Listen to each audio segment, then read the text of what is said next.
and I felt the need. I'm in Ohel Moshe, which is one of the twin. There's Maskeret Moshe and Ohel Moshe that are opposite the entrance to Machane Yehuda, to the Shuk. And I stand here in a neighborhood where at 4 in the morning, the Chazan, the Shamash would go around, the Gabayim, and they would call to all the people during the month of Elul, Kum la'avodat haboreh, Kum la'avodat haboreh. Come and rise to the worship of the Creator. Meet, let's meet and worship the Creator. And this is that month where we meet and we reconcile both with the Kadosh Baruch Hu and with each other. And I wanted to share, Dafka, some stories about difficulties with reconciliation that come from our Midrash and come from our modern Hebrew literature, and share with you what these are. Sarah, do you have my texts? Do you have my texts? Okay, and I want to take you through a few texts and sources and midrashim and stories in the next few minutes. Just a second.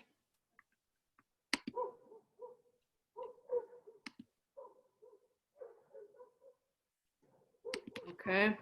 You got it up? Oh, yes, just a Great. second. Okay. Okay, terrific. Do you guys all see it? So I start with the assumption that the thing that is problematic, or the problem that I'll raise, and you can, by the way, the other problem here, can you hear the dogs barking? And there'll be sirens in the background, Yeah. and maybe some people talking very loudly, and it'll be in and out. We're living the life of the city for the next few minutes, at least those of us who are outside. Mishnah Avot starts with Elazar, Rabbi Elazar HaKapar. Now, I have a very, very strong affinity for Rabbi Elazar HaKapar because my name is Cooper. And it is the only Hebrew version of Cooper I've ever found is Kofer, which is a heretic. But actually, when I learned that a kapar is like Cooper, it was actually in ancient times, it was a profession.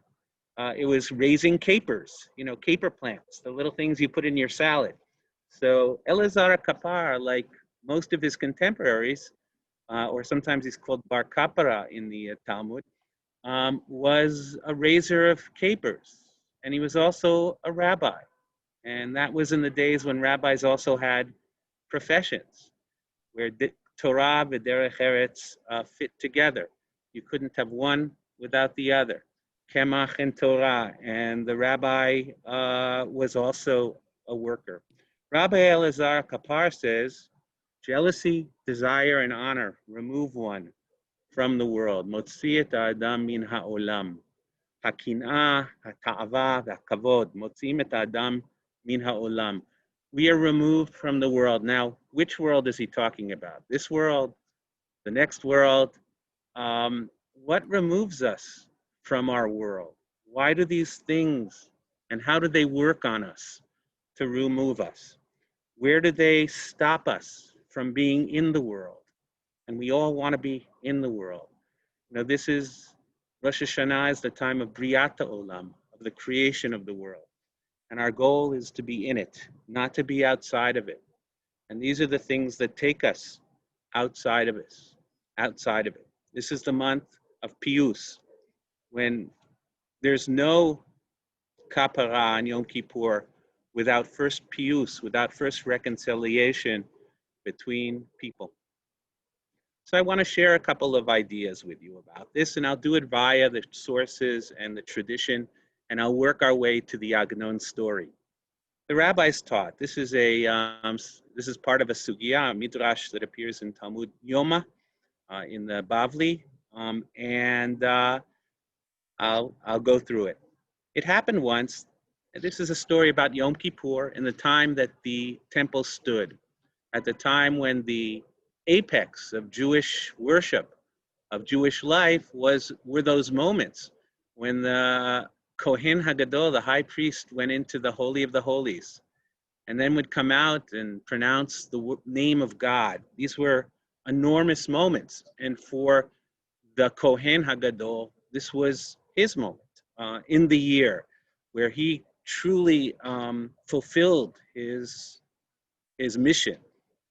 It happened once that as the high priest emerged after completing the Yom Kippur service in the temple, and we have to take ourselves back to the 1st century BCE. We're talking about a period between 2000 and 2100 years ago. All the people followed the Kohen Hagadol. They all followed him.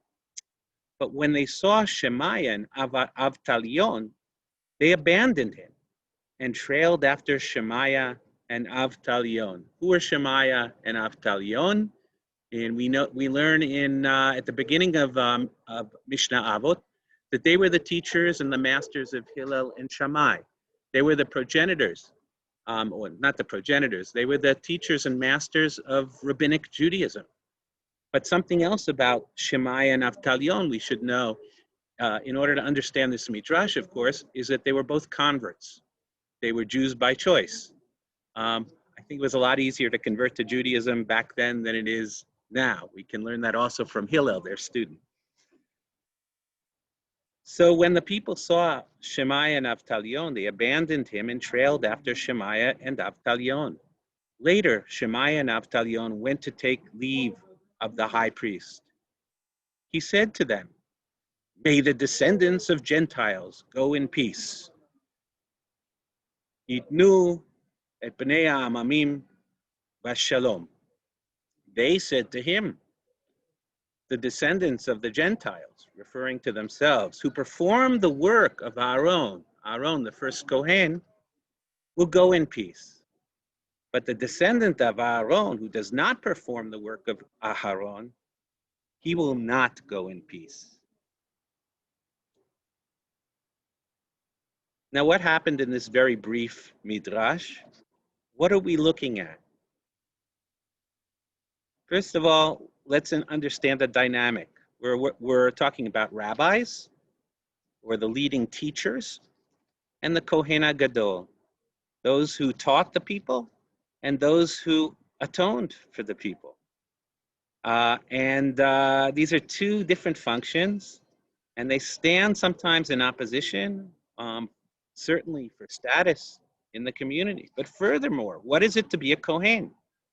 It's to be a descendant of Aharon a Kohen. That's Yichus. that's the ultimate. And miyuchas, to be miyuchas, means you're written down in an actual book that the Kohanim kept that showed that your lineage goes all the way back to Aharon. To someone like that, Avtalion and Shemaiah are newbies. They're new. They're a challenge. So here is Shemaiah and Avtalion. The people follow them. They don't follow the Kohen Hagadol.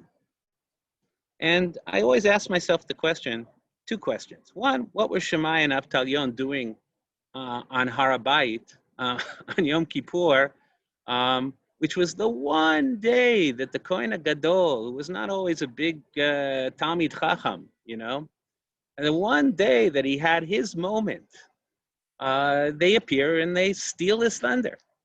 And they take the people away from him. And what does he react with? His pride is hurt. And so he insults them. And we know, of course, that one of the great sins, or a great sin in Baba Metzia, in chapter 6 of Baba Metzia, it's clearly an injunction that we should not remind a convert of their past, of where they came from. A convert is one of us. There's no difference between us. And yet at the same time, he can't help himself. He's pulled away. And then, of course, what is the work of Aaron? Well, on one hand, it's to it's to bring the korbanot. On the other hand, who was Aaron? What was he known for? He was known for Hava'at Shalom, ben Adam lechaveron. He was known for bringing peace between people and their fellows. So what we have here is a very great tension between the rabbis and the Kohanim. And it leads them both on Yom Kippur, the day they're supposed to reconcile. The irony of this story is this is the day of reconciliation, where you can't atone without reconciling with your fellow. There's no atonement with God. There's no appeasement unless you first reconcile with the people around you. And what do? Immediately after it's over, they start again. Well, who was it who said, the research that said that we're just, human beings are just, born liars, and and our yetzer gets the better of us. Our pride, our desire, all of our yetzer works on us. And here it works on them on Har HaBayit on Yom Kippur, which is the very day for reconciliation. But the conflict between Rabbanim and Kohanim don't end there. And I'm going to share the story of Agnon in a minute. Just to give you a little background to this story, we're going to let a lot of years pass, and the Har HaBayit is desolate, the temple is gone, and the Rambam writes about Kohanim. And now we come to this is more halachic, but nonetheless, it tells us something about the status of Kohanim in our time. The status of all Kohanim is today accepted. This is the Mishnah Torah. We'll call it Isurei Biyah. When they say Isurei Biyah, the forbidden of coming into the holy precepts. The status of priests today is today accepted on the basis of a prevailing assumption, chazaka. They may only eat sacred food provided it is truma, priestly portion, mandated by virtue of a rabbinic decree alone. The truma and the challah that are deoraita, that are mandated in the Torah, by contrast, may only be eaten by a priest whose lineage is established.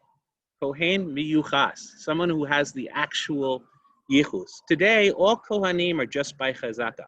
They're not actual Kohanim. We don't even know if they're Kohanim. This is the point that Rambam is making. So we can't let them do something that is deoraita, but they can do something that's zecher letruma, that is the sort of in memory of the truma. So that's the Rabbanan, and this is what they're allowed to do. Shlomo Luria, who is a contemporary of the Rama and of Yosef Karo in the 16th century, and was a great Talmid Chacham, goes even further. And as the result of our sins and the length of our exile and many expulsions, most surely the line of the Kohanim has been confused, if not entirely, the majority, and if not the majority, then surely half. Thus, we do not give the challah to a Kohen, for we cannot be certain at this time that someone really is a Kohen. So this is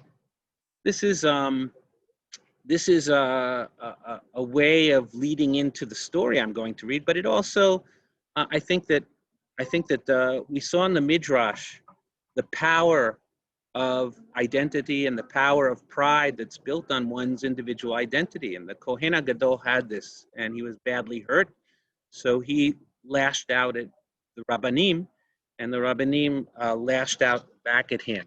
And we have a similar story from Agnon. So if you can turn the page,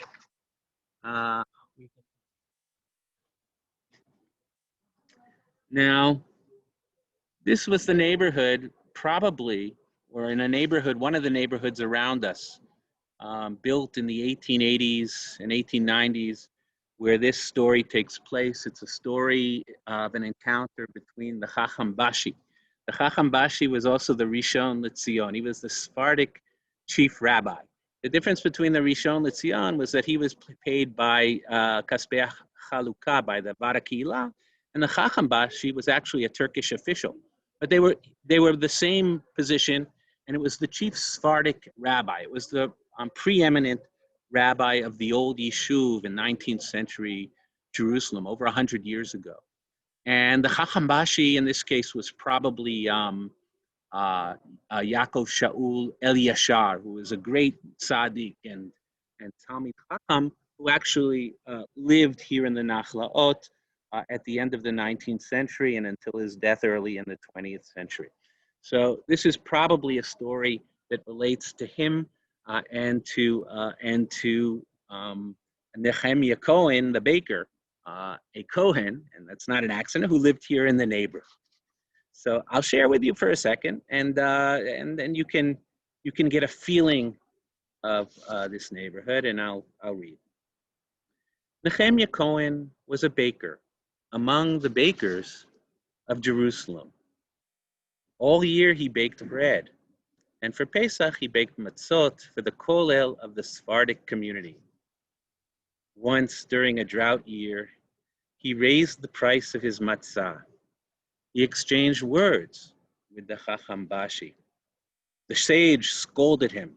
And now again, the Chacham Bashi here is probably well into his 80s. No, not at this point. He's much younger. And called him a rasha, evildoer. This Chacham Bashi probably lived to be over 100. Nehemiah asked, does his honor call a righteous Kohen rasha? Does he call him an evildoer? The sage responded, and here he goes. I don't even believe that you are really a Kohen.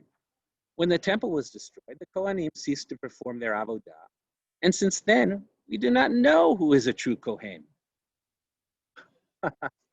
So here we have the Chacham Bashi going a bit too far.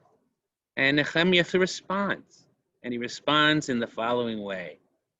On the day we leave this earth, whether it is I who dies first or your honor who leaves the world first, it will be known that I am a true Kohen. 30 years passed, and Nehemiah Cohen went the way of all living things. Shavah kol ruach chaim. When his pallbearers arrived, they could not lift his bier. They added pallbearers, but still couldn't lift it. They brought strong young men, birionim, who lift heavy things on their shoulders for a living, and they could not lift it. The whole city shook with excitement, and news of the incident reached the home of the Chacham Bashi. When the Chacham Bashi arrived, he recited Tehillim and tried working some of his wonders, but it was to no avail. In the midst of it all, the old sage recalled the incident many years before. He suddenly fell on the bier, crying out, "Forgive me for my sin." The deceased pulled his whole hands out of the bier and lifted up his palms as a Kohen does when he is blessing the congregation. The Chacham Bashi then declared, I have sinned against the God of Israel and against his righteous Kohen. He then instructed the pallbearers to lift. They lifted the bier easily. They said, in fact, that in all their days, they had never lifted such a light bier.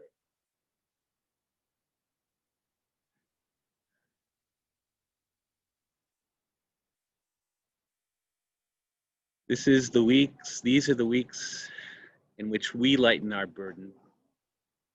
We see here the power of our identity. It can even reach beyond death and can force us to do things that we must do, even though they're very difficult, even though our honor and our pride and sometimes our desire is stopping us. And it keeps us back, and it keeps us outside the world. The Chacham Bashi knew he had to go back into the world.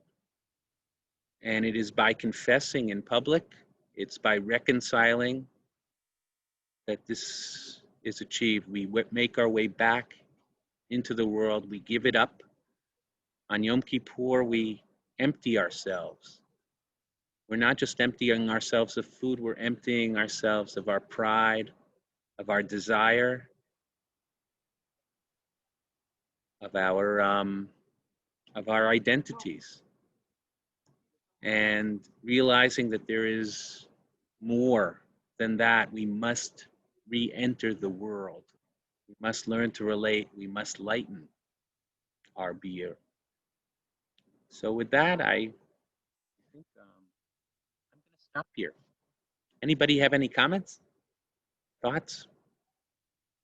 One of the few countries that has been sort of an absolute standing for the rule of law internationally, and the mother of parliament.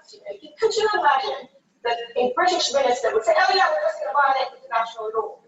It allowed us to put on the cover of the Economist this week a flash, as we call it, and it says Britain, international law breaker, question mark.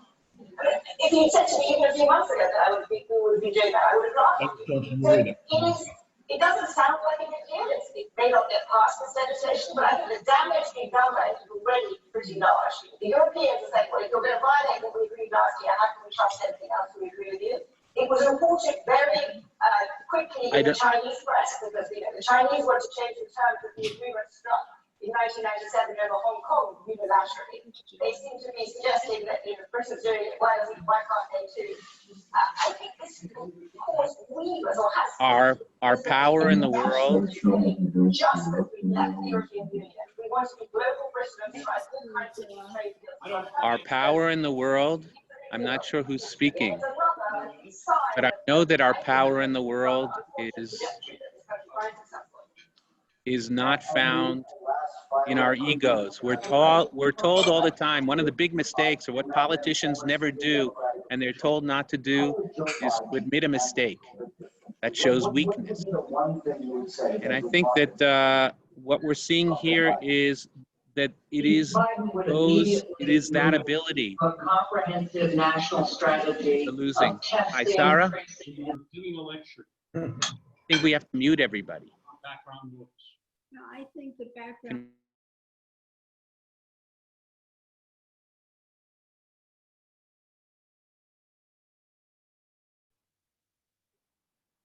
Can you hear me again? Okay. So this kind of type of gentle and gentle story in which one can, or one has the ability to reach deep inside oneself, to bring ourselves back into the world. That's the message of this month. That's the message of Elul, of the high holidays. And I think that the strength that we are able to show will keep us in the world. But I can't, it is the most difficult thing to do. And when we look around us and we see those who are supposed to lead by example with showing no ability, or their apologies, if they make them, are directed at manipulating us or manipulating a situation, rather than being sincere, rather than showing a true tshuva, a deep tshuva, we find people in public life are very reluctant to do so. And that change is necessary for us. I don't know, again, I'm looking around this beautiful old neighborhood, young students, secular students with walking their dogs, and Haredim on their cell phones, and families walking around. The diversity, our ability to live together, to bridge gaps, and to forgive each other, and to say we're sorry. These are the things that we're looking for. And so I wish you all a Shana Tova, a Gemar Chatima Tova. And if there are any other comments or thoughts, you are welcome, but keep them short. And raise your hand if you'd like. The entire business down is inefficiency, errors, and waste. It's ridiculous. With Paycom, employees can manage their own data for a single easy use. Nara?